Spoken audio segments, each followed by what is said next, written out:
এক গামলা বিরিয়ানি নিয়ে বসে পড়েছি। পেট ভরে, মন ভরে, আত্মা ভরে, সবই ভরে খাবো।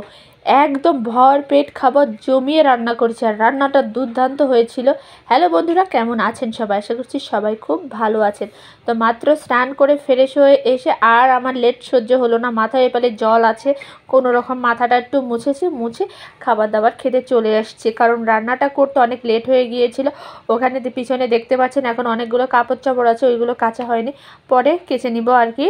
তো এই যে তাড়াহুড়ো করে খেতে চলে আসছে, না হলে আমার বর সবই খেয়ে ফেলবে।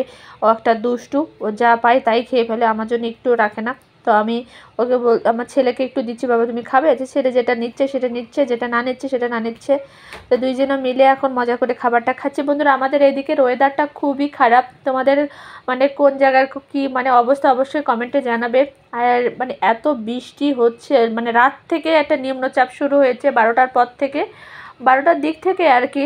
আমি জেগেছিলাম, কাজ করছিলাম টুকটাক, তখনই দেখলাম যে অনেক ঝড়, অনেক বৃষ্টি হচ্ছে।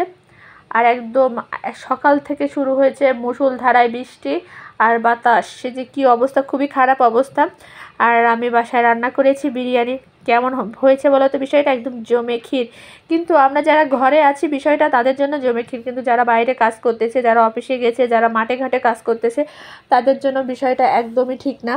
কারণ অনেক খারাপ অবস্থার ভিতরে আছে। বিশেষ করে কক্সবাজারের একটা ভিডিও দেখে খুবই খারাপ লাগছে।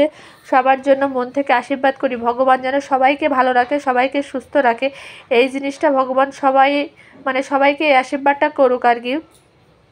তো দেখতেই পাচ্ছেন কিন্তু আমি এখানে অনেকগুলো মাংস নিয়েছি। আর বিরিয়ানির মূল আকর্ষণ মাংস। যতই বিরিয়ানি ভালো হোক না কেন, মাংস না হলে বিরিয়ানি জমবে না। মাংস, আলু আর সাথে কাঁচা পেঁয়াজ, সালাদ তো থাকতেই হবে, অবশ্যই থাকতে হবে, না হলে একদম বিরিয়ানি জমবে না।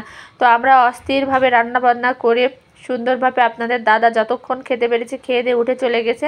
আমি আর আমার ছেলে লাস্টে পড়ে গিয়েছি, তাই আমি তাড়াহুড়ো করে যতটা পাচ্ছি খেয়ে নিচ্ছি।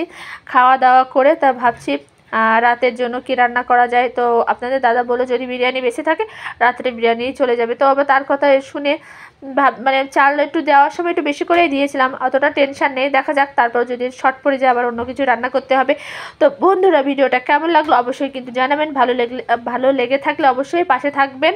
আর সকলকে অসংখ্য ধন্যবাদ। দেখা হবে নেক্সট ব্লগে। ততক্ষণের জন্য সবাই টাটা, বাই বাই। সবাই খুব ভালো থাকবেন।